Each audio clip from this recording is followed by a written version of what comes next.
दोस्तों नमस्कार। शंकराचार्य स्वामी अवमुक्तेश्वरानंद ने धर्म युद्ध का जो ऐलान किया है और 11 मार्च को लखनऊ पहुंच रहे हैं, इसको लेकर उत्तर प्रदेश के मुख्यमंत्री योगी आदित्यनाथ संतों के बीच और जनता के बीच अलग थलग पड़ते हुए दिखाई दे रहे हैं। अब तो वाराणसी पहुँचे बागेश्वर बाबा धीरेन्द्र शास्त्री का भी समर्थन शंकराचार्य को मिला है। वहीं प्रवीण भाई तोगड़िया ने भी शंकराचार्य के सुर में सुर मिलाया है और उन्होंने कहा है कि योगी और शंकराचार्य को आपस में मिलना चाहिए। जरा आप संतों के प्रत्येक अभियान से हम जुड़े हैं और जो सनातन का, गौ माता का, गीता का, गाय का, गंगा का, गोविंद का, गोपाल का कार्य कर रहे हैं, हम उनके दास हैं और करते रहेंगे। तो दोनों सन्यासी नहीं बने थे तब से उनके गुरु से संबंध है और आज भी दोनों से संबंध है। दोनों के गुरु और दोनों के बारे में मेरा सम्मान और पूजनीय भाव है। वो दोनों से बड़े हिंदुस्तान में कोई नहीं है। तो दोनों बड़े, जैसे हम गले लग गए ऐसे गले लगकर मामला निपटा देंगे। ये जो शंखनाद है, इसकी शुरुआत और इसकी पटकथा वहीं से शुरू हो गई थी। संगम क्षेत्र में लगे माघ मेले से 18 जनवरी मौनी अमावस्या के दिन जब शंकराचार्य बटुकों के साथ स्नान करने त्रिवेणी में जा रहे थे और वहाँ पर जो नोक झोंक हुआ शंकराचार्य के लोगों और पुलिस के बीच, जिसमें बटुकों की शिखा खींचकर मारने पीटने का मुद्दा बना और धीरे धीरे ये इतना बड़ा होता चला गया कि अब ये रुकने का नाम नहीं ले रहा है। खबर ये है कि शंकराचार्य स्वामी अवमुक्तेश्वरानंद ने आज यानी 5 मार्च को वाराणसी स्थित अपने विद्या मठ में गो प्रतिष्ठा धर्म युद्ध का शंखनाद करते हुए उन्होंने गंगा पूजन, छत्रपति शिवाजी के जन्म जयंती मनाई, जिसके तहत कई कार्यक्रमों का आयोजन हुआ। लेकिन शंकराचार्य की वो बात जिसको लेकर योगी आदित्यनाथ असहज हो गए हैं और संत महात्मा भी असहज हैं और योगी आदित्यनाथ के पक्ष में जो खुलकर बोल रहे थे, आज वो तटस्थ होते नजर आ रहे हैं या फिर शंकराचार्य के साथ हैं गौ हत्या बंद करने के लिए और गौ को राष्ट्रमाता घोषित कराने के लिए। तो वो कौन सी बात है जिससे लगातार मुख्यमंत्री घिरते जा रहे हैं और असहज हो रहे हैं? वो बात शंकराचार्य ने बोली थी, उसको एक बार आप जरूर सुने। बंधुओं, इस समय जो ये विवाद चला है योगी आदित्यनाथ जी के अत्याचार और अन्याय के विरुद्ध, जिस तरह से उन्होंने सनातन धर्म के प्रतीकों का अपमान अपनी पुलिस के माध्यम से प्रयाग के संगम क्षेत्र में करवाया, उसके बाद से 2 प्रश्न सनातनियों की ओर से निकल करके सामने आए। एक प्रश्न ये है कि क्या कोई ऐसा व्यक्ति जो घर छोड़ करके अपने आप को सन्यासी योगी बना चुका हो, गेरुआ कपड़ा धारण करके अपने आप को मठ का महंत कहता हो, क्या वो वेतनभोगी कर्मचारी हो सकता है? वेतनभोगी माने वेतन लेकर के निर्वाह करने वाला। योगी आदित्यनाथ जी इस समय मठ के महंत भी हैं, अपने आप को योगी सन्यासी भी कहते हैं और मुख्यमंत्री के रूप में वेतन भी ले रहे हैं। तो क्या वेतन और विरक्ति दोनों एक साथ चल सकते हैं? एक सवाल, इस पर विचार की आवश्यकता है। दूसरे प्रश्न यह है कि कोई गेरुआ कपड़ा पहना हुआ व्यक्ति क्या गुलाबी रंग का जो मांस है, जिसके बारे में नरेंद्र मोदी ने किसी समय अपना चर्चित वक्तव्य दिया था, ये गुलाबी रंग देख करके तुम्हारा दिल रोता है कि नहीं? मेरा तो रोता है। तो ये जो गुलाबी रंग के बारे में उन्होंने बातें कही थी, इस बारे में भी दूसरा प्रश्न जनता की ओर से निकल करके आ रहा है कि सनातन धर्म के जानकार लोग ये बताएं कि क्या गेरुआ और गुलाबी का कोई मेल हो सकता है? गेरुआ। आपने सुना, शंकराचार्य ने जो बात कहकर घेरा और उसी बात को लेकर इतना बड़ा मुद्दा बनता जा रहा है, जिसमें उन्होंने कहा कि एक संत वेतन भोगी कैसे हो सकता है और एक संत के राज में गौ मांस की सप्लाई कैसे की जा सकती है और वो गौ मांस का सप्लायर कैसे हो सकता है, पशुओं के मांस से आमदनी वो कैसे कर सकता है। ये जो सवाल शंकराचार्य ने उठाया, ये सवाल अब योगी के लिए पीछा कर रहा है। योगी का जवाब इस पर तो नहीं आया, लेकिन योगी ने भी कई बार हमले बोला, कालनेमी तक कहा और यहाँ तक कहा कि कोई अपने आप को शंकराचार्य कैसे लिख सकता है।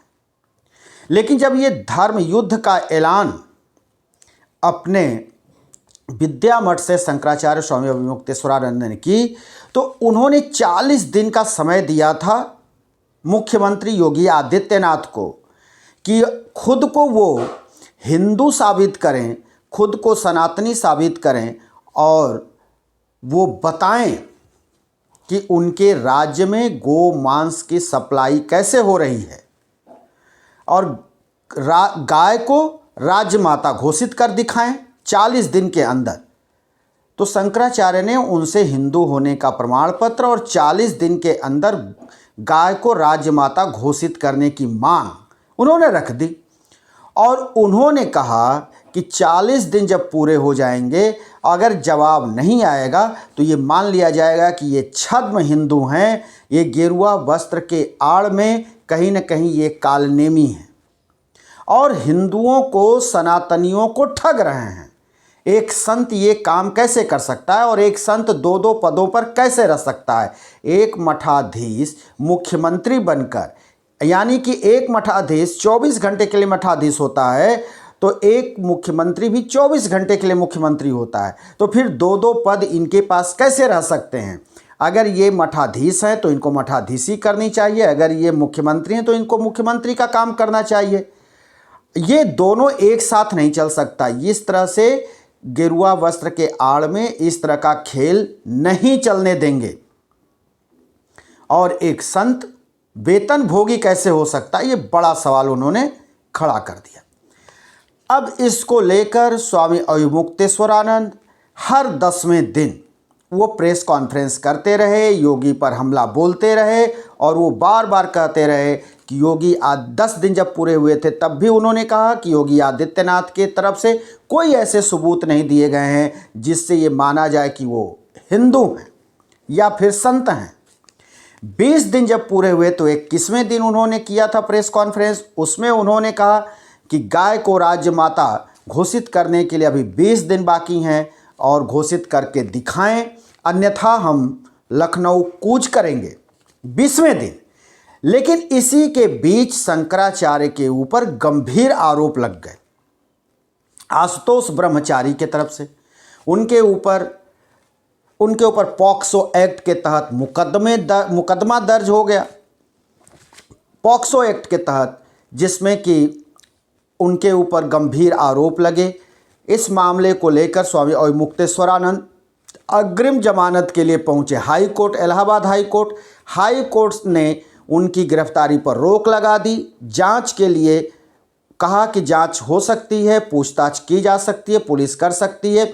लेकिन मज़े की बात यह है कि आज तक किसी भी तरह का शंकराचार्य से पूछताछ नहीं हुआ, न किसी तरह के उनके यहाँ जांच टीम पहुंची, न ही प्रयागराज से पुलिस गई, कहीं कुछ भी नहीं। प्रयागराज के झोसी थाने में जबकि ये मामला दर्ज हुआ, कहीं ना कहीं शंकराचार्य इसको मान रहे थे कि ये सरकार के तरफ से उनके धर्म युद्ध को रोकने का प्रयास है, उनके ऊपर गलत इल्ज़ाम लगाकर उनको फंसाने का कार्य किया जा रहा है, क्योंकि वो सीधे सीधे उत्तर प्रदेश के मुख्यमंत्री योगी आदित्यनाथ से सवाल कर रहे हैं। 30 दिन पूरे हो गए। 30 दिन पूरे हुए तो 31वें दिन उन्होंने फिर प्रेस वार्ता की और उन्होंने तब बता दिया कि अब ये 10 दिन का जो समय बचा है, अब ये समय से हमको पता लगता है कि अब जो है सरकार के तरफ से, खासकर योगी के तरफ से किसी भी तरह का अब न तो प्रमाण दिया जाएगा, न गाय को राज्य माता घोषित किया जाएगा। तो अब हम ऐलान करते हैं कि 6 मार्च से अपना धर्म युद्ध शुरू करेंगे, जिसके तहत 5 मार्च को वहाँ पर पूजा पाठ गंगा जी का किया गया। 6 मार्च को अब शंकराचार्य स्वामी अविमुक्तेश्वरानंद वाराणसी में संकट मोचन मंदिर जाएंगे, वहाँ पूजा पाठ करेंगे, वहाँ हनुमान चालीसा और हनुमत बाण का वहाँ पाठ होगा। वहीं से ये यात्रा शुरू हो जाएगी लखनऊ के लिए, जिसका नाम दिया गया है धर्म युद्ध यात्रा, यानी गो प्रतिष्ठा यात्रा।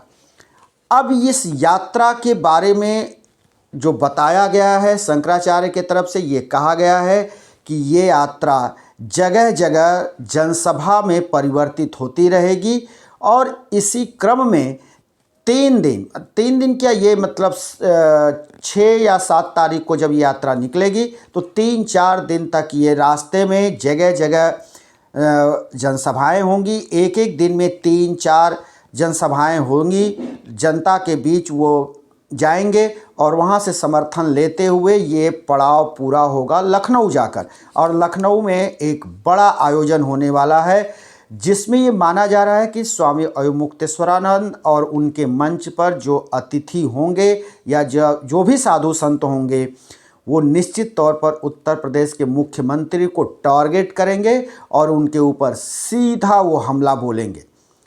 अब ये भी देखना जरूरी है कि अविमुक्तेश्वरानंद के समर्थन में कितनी संख्या में लोग वहाँ पहुँचते हैं, साधु संत पहुँचते हैं, और क्या उनको लखनऊ में एंट्री मिलेगी, वहाँ कार्यक्रम करने की इजाज़त मिलेगी या नहीं मिलेगी, या फिर वहाँ पर भी उनको रोका जाएगा। किसी भी तरह के टकराहट को टालने के लिए लखनऊ शासन प्रशासन मुस्तैद है और अभी से तैयारी में जुट गया है। खबर ये भी है कि प्रदेश भर के पुलिस के आला अधिकारियों को लखनऊ बुलाया जा रहा है 11 तारीख के लिए, और ख़ासकर 11 तारीख के दिन लखनऊ के चप्पे चप्पे पर शासन प्रशासन की निगाह होगी। लेकिन एक अगर इतर बात, इसके अलावा एक बात की जाए तो जो उत्तर प्रदेश की राजनीति है वो भी गर्मा गई है, और उसके पीछे 2-3 कारण है। यूजीसी, जिसका सवर्ण लगातार विरोध कर रहे हैं, इसके बीच में शंकराचार्य का मुद्दा, अलंकार अग्निहोत्री, ये सारे मुद्दे ऐसे हैं जिसको लेकर सरकार बैकफुट पे है और विपक्ष भी हमलावर है। कहीं ना कहीं एक बात और सामने आ रही कि अविमुक्तेश्वरानंद के इस धर्म युद्ध में कांग्रेस और समाजवादी पार्टी का समर्थन भरपूर मिल रहा है। तो इसको लेकर अब माना जा रहा है कि ये एक बड़ा अभियान अविमुक्तेश्वरानंद ने छेड़ दिया है और सीधे उत्तर प्रदेश के मुख्यमंत्री योगी आदित्यनाथ को टारगेट कर रहे हैं। अब 4-5 दिन का समय बचा है और अविमुक्तेश्वरानंद अपने धर्म युद्ध यात्रा शुरू करने वाले हैं।